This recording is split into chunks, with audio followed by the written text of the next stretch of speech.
All right. Welcome, everyone, to episode 3 of Fraud Fact Friday. I am here with Christina Fiscella. Thank you for joining me, Christina. Hey, David. Thanks so much for having me on here. I've been looking forward to this since you invited me here a couple of weeks ago. Yeah. So I just saw we had a little bit of a funny showing here. So you got a preview of my next week's guest popped up, Kelly Paxton. But it's Christina Fiscella this week, and we are talking gray collar crime. And on your profile, Christina, on LinkedIn, where we actually met, of course, you have 4 areas of expertise highlighted. You have experience as an investigator. You've done a lot of detective work, anti-fraud consultant, trainer, and international speaker. And the goal today is to touch on a little bit of all of that while focusing on gray collar crime. And I'm very happy you decided to join. Well, thank you again. And it is my honor and my pleasure to be here talking about all of these different things that you mentioned and have some fun with it too. So speaking of fun, last time I started what did I call it? Fraud Fact Friday Fast Facts about my guest. And so we're going to give people a chance to jump on. Did you have a chance to share it with your network that we were live?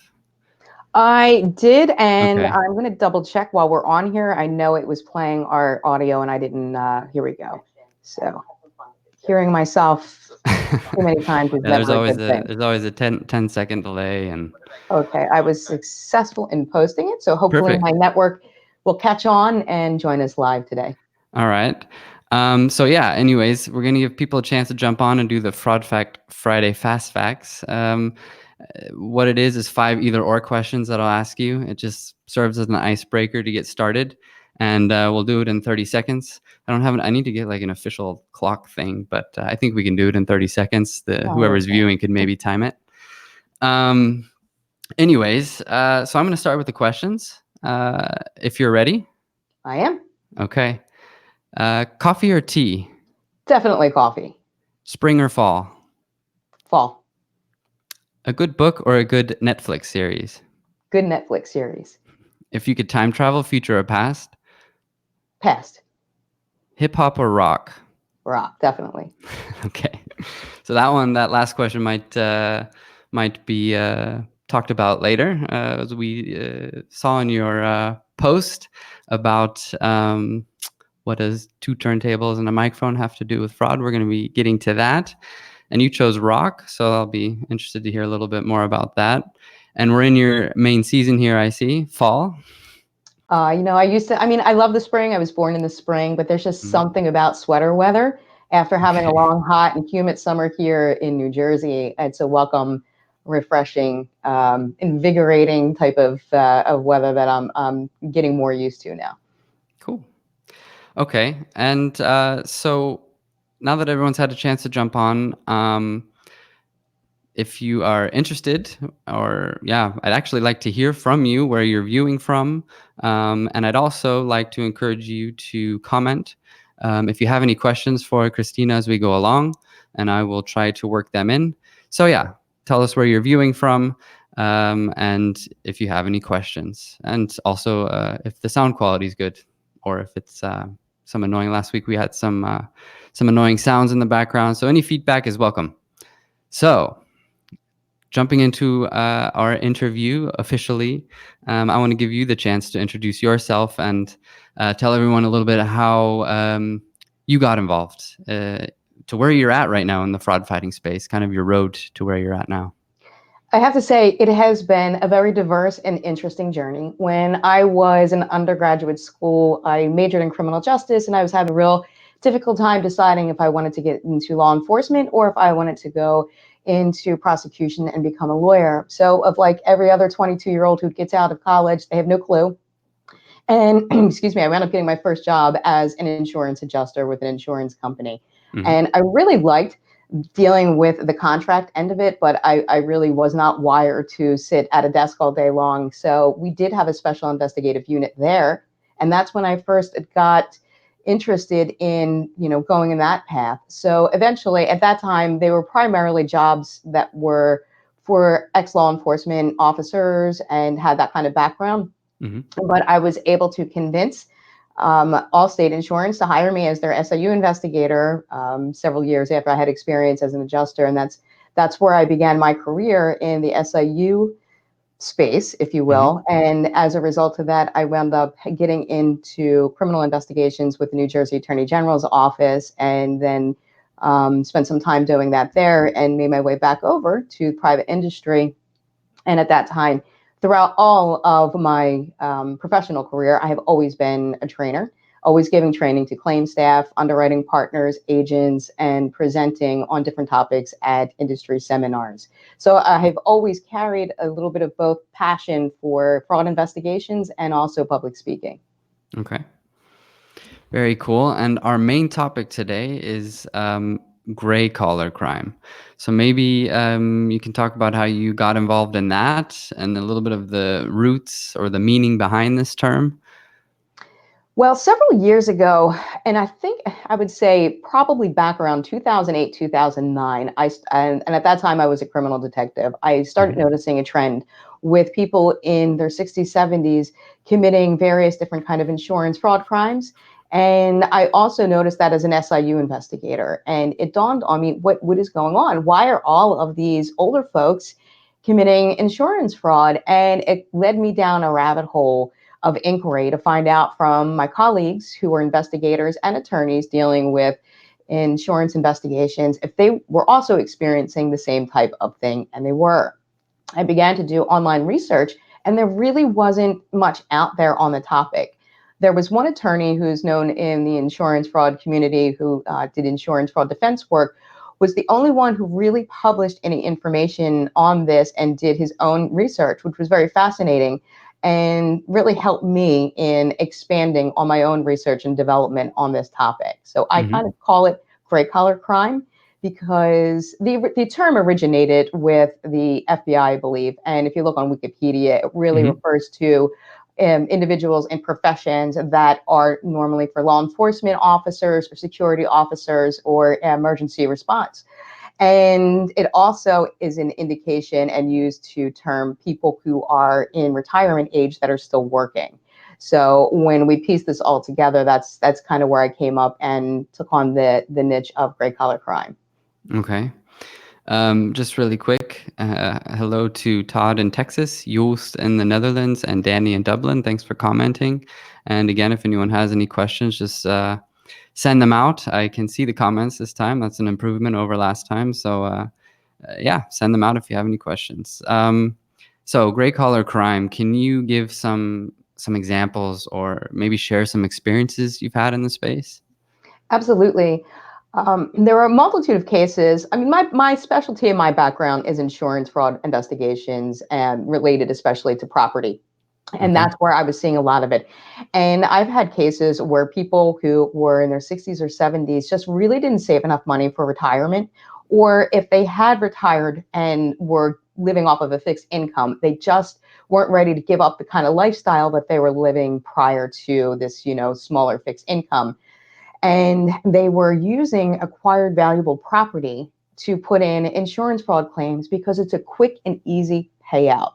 It's so low risk. And once somebody puts it in for the first time, generally they're not questioned. Customer service is really key, and the insurance company just wants to process the claim and satisfy the customer. They then realize how easy it is. And then they'll come back for a second, maybe even a third time to try to do that. And that's where they really jam themselves up and the SIU investigation starts to take off. Mm-hmm. But the more I have developed research into this, I've learned that it's not just insurance fraud, that these older folks in the baby boomer generation are looking towards committing crimes of embezzlement and elder fraud as well. Mm-hmm. Okay. So you touched on elder fraud. That's something I also wanted to talk about.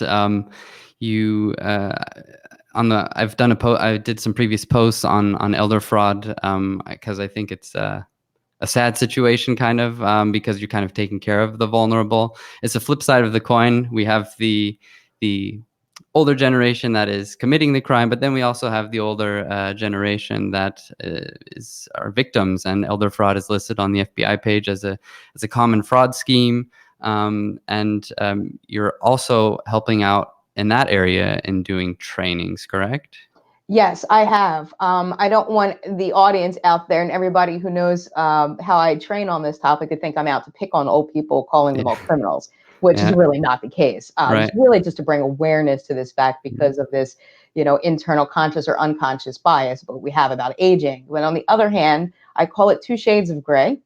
Okay. And yes, I have done training for the senior community on how to protect themselves from fraudulent schemes on the internet, also how to protect themselves from their smart devices, and even had a fun class on fake news. So yes, I Okay. like to try to keep balance in what I do. Okay. So what can you tell me about Grandparents Gone Wired? Something I saw you did a training on. What you have very creative names for your trainings, I have to say. So Well, what was Grandparents Gone Wired about? I cannot take credit for that name. Okay.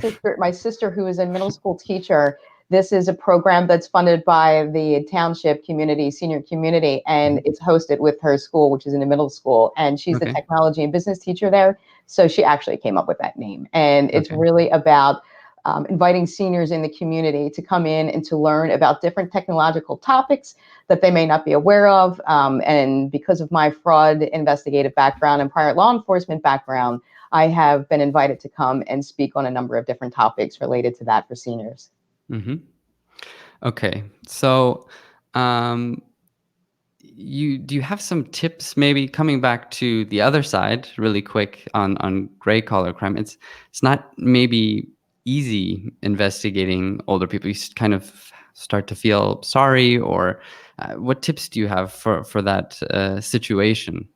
It is incredibly difficult when you are in that situation. And I've had a number of cases where I was investigating, for example, a couple that had been retired. Hmm. And this was their third or fourth jewelry claim. And I went out to meet with them to take their statements and get their financial, information and that sort of thing.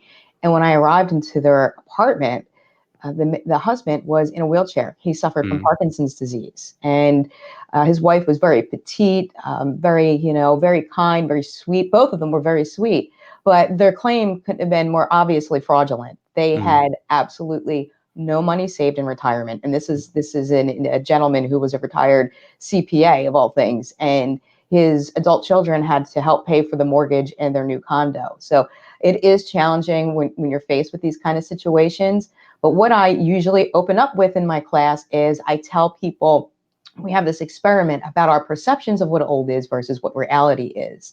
Yeah. And inherently, we have a belief system, and that belief system is based on our knowledge and our experiences and what we know and what our future vision is. And Hmm. that is where we develop this sort of unconscious bias of what old is. So we all think about this sweet older person, and it's so hard to imagine this individual committing an insurance fraud crime, and a multitude of them. And I have been faced with a lot of those situations. So I tell people this is to enlighten ourselves and understand that, yes, we all are human beings and we have certain biases based on these experiences and knowledge, but we need to move past them and look at the facts that are before us. So the best advice I could give if you're in a situation like that, let the truth lead you to what the where the investigation is going to lead you, is just to follow the truth and the facts.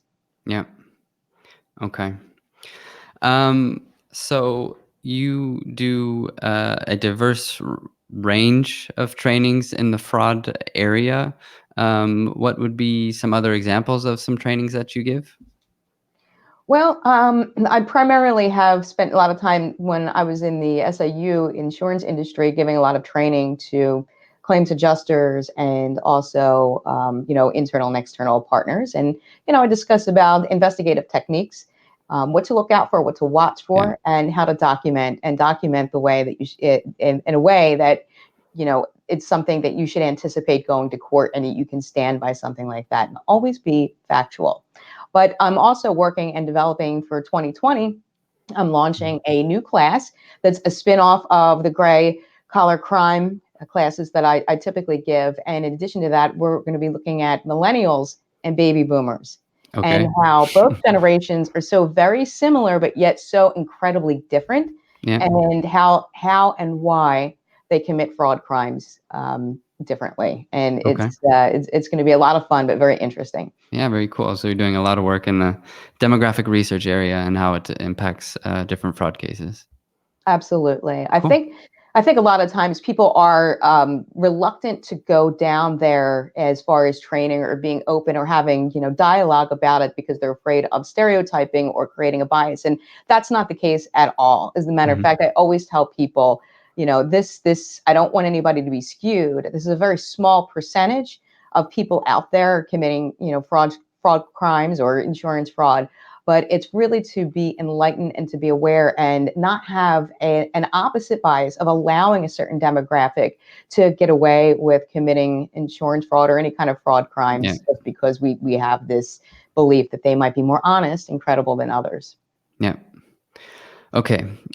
Before we jump into the two turntables and the microphone part, I just want to close out this whole fraud side of things, the two sides of the coin. So I heard you mention when we're talking about the more elder generations committing the crimes, you'd mentioned one example was jewelry. Are there any other specific lines that insurance companies should keep an eye on specifically related to this type of fraud? Well, obviously, not every senior insurance fraud claim is Of going to course be not. Yeah. Yeah. surrounded by jewelry. I have been involved in very complex arson investigations where Okay. some folks are burning their house down. There's some notable cases out there. One in particular was a woman in Pennsylvania who it was. If you're from this area, people know who she is and what happened. It's just Okay. a wild story, but she had burnt down her mansion on 3 occasions and got tens of millions of dollars from it, and she wound up finally getting indicted and sentenced and serving some time in jail, and she's in her 60s. There's also, and when I was a criminal detective, I had a case of a woman. She hit the trifecta of all of these different common crimes that we've been talking about. She was 62 years old. She was a caretaker for her mother who was suffering from mental health issues of dementia.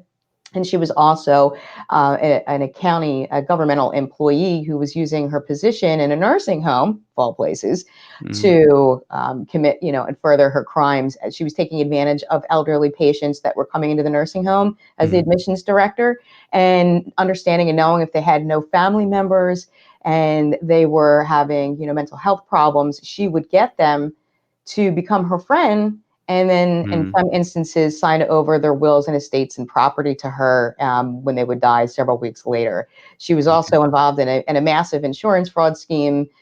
She was a real estate agent, and for lack of a better term, she was pretty much a slumlord. She was buying these dilapidated properties and renting them out for Section 8 housing, and then she was using those to commit an insurance fraud scheme with a local public adjuster.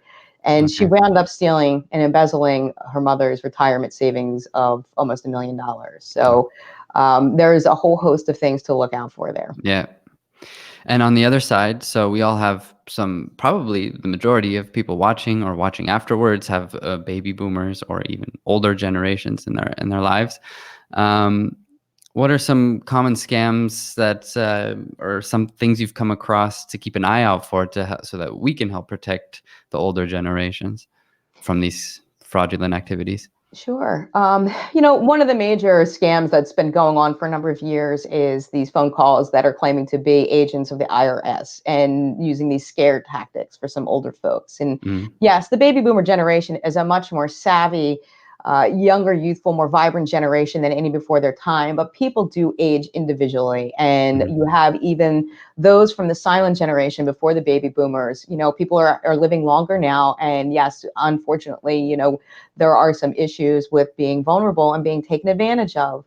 So another thing to look out for, if you know somebody who is a close family member or friend of yours that may be changing their will or changing their entire disposition, a lot of times they're exploited and taken advantage of and abused by somebody who has a position of trust, or Yeah. may even have legal legal authority to handle their financial affairs. So that's also something to look out for. And Mm-hmm. of course, a lot of internet fraud out there trying to steal identities. A lot of these perpetrators think that because somebody is retired, they have a nest egg that they have. And well, if they ever sat through my course, they would realize there's a major retirement crisis out there and everybody is broke. But Yeah. that's of course not completely true. There are some people out there that have saved wisely, and Yeah. they do have money and an older age. And there are always people out there trying to get their hands on other people's money. So Yeah. it's really good to keep checking in and keeping an eye out. And always, if when in doubt, a lot of these senior folks who are being scammed are afraid to report this to family members because they're Mm-hmm. afraid that they're going to lose their independence, and they're also embarrassed, so they're afraid to report it to police. So being aware and having conversations early on with that family member or friend can really help prevent things down the road. Okay. Great tips. Thank you. You're welcome. Coming to our last topic, you put out a LinkedIn post about what do two turntables and a microphone have to do with fraud training. One thing we were talking about, and we see a lot on LinkedIn, is the whole sharing is caring, always be learning, things like that. But there's often maybe some hesitance to get on and jump on one of these things or to apply as a speaker role. So I guess my question would be twofold. Before I ask it, I want to say hi to Tim in Aachen, to Christian in Virginia, and to Jonathan. Thanks for tuning in and for your comments. I appreciate the feedback. So my question now is twofold, kind of. What would you say to encourage more people to jump onto these kind of situations, to share more? And once they do decide to do it, how can they best grasp the audience's attention? Like I said earlier, one of the other things I'm very passionate about is training and public speaking. And it's all Yeah. about providing it for the audience, keeping the audience in mind. And for those of you who are reluctant you have a desire, but you're reluctant, but number one fear for people is public speaking more Yeah. than it is for deaf. And it's mainly because we're worried about what other people are thinking about us, judging us while we're up there. And trust me when I tell you that's not the case. Mm-hmm. They want to root for you just as much as you want to root for the audience. So if you're interested, the number one piece of advice I can give to anybody, whether you're a novice or whether you're an expert, is take an acting class. And it will benefit you in ways you have no idea. And now it doesn't have to be anything fancy. If you just want to go to your local community college, or if there's just a basic acting class being offered, I highly suggest taking it. It will help Mm-hmm. you gain the confidence in front of being in front of people. It will also help you with articulation and breath control, and will allow you to understand how to entertain an audience. At the end of the day, yes, we all want to impart information and we all want to be informed, but Yeah. people really also want to be entertained. Yeah. Okay. So our time, I did say that we would be around 25 minutes. So our time is up, and I don't want to take any more of your time. And I just want to say that I really appreciate you coming on. And I thought the insights were very helpful. And yeah, thank you. And is there anything you want to add from your side? I do, just to bring up so people understand what this whole turntable microphone thing has to do with fraud Yeah. training. What a lot of my colleagues out there may not know is that I am a professional entertainer as well. I Mm-hmm. am a DJ and MC, and I have a theater background. So I try to create classes where I could use my skills as a DJ and MC to make it more fun and entertaining. So there's people will come in, they'll generally hear music, they're very confused. That's good. You want to open up the mind. Yeah. And oftentimes you might, find us at the end of the class breaking out in a line dance or a limbo. No, I'm just kidding. But yes, I use music as a big part of my training in a multimedia fashion. So I will leave you with this for those of you who are looking to get into doing some more training, or you're looking to level up your training. Definitely try to find ways to be creative and entertaining your audience. Remember, you only have 7 seconds to gain their attention in the beginning and make it impactful. Okay. Perfect. Thank you for that. And so I'm assuming you're playing rock music more often than hip hop, or you're also addressing your audience, probably. Yeah. Well, I try to play up until whatever I'm in the mood or whatever I think is going to be in the mood for the audience. Yeah. I've done relevant music to baby boomer generation. Mhm. I played Led Zeppelin when people were walking in the door, and I got a lot of foot tapping. I could see people singing along. And then in my most recent class, I just had Vivaldi's Storm. It was a fusion of Vivaldi's classic violin mixed in with a rock version of it. So it was Okay. very dramatic and just kind of, I always change it up. Cool. Well, thank you very much for your time. Maybe we'll revisit next year. We'll have another session. You can talk about how your new sessions went with the different generations as well being included. So perhaps we have another session in our future. Great. Before we jump off, I want to quickly blend in the banner that I showed at the beginning by mistake, and talk about upcoming episodes. On November 15th, that is the next one where we go live. So 1 week from today, where we'll be talking pink collar crime. So yeah, from gray to pink, and it's going to be very informative, I'm sure, with Kelly Paxton. Yeah, November 15th at 10 a.m. That's right. Eastern We have a time. kaleidoscope of crime out there. Yes. Yeah. Kelly's a Thank good you. friend of mine, and I think you're gonna have a great show. Yeah, looking forward to that as well. And thank you again for your time. And yeah, I'm going to go ahead and sign off. All right. Thanks, David. Have a great weekend. Yeah, thanks. You too. Bye-bye. Bye-bye.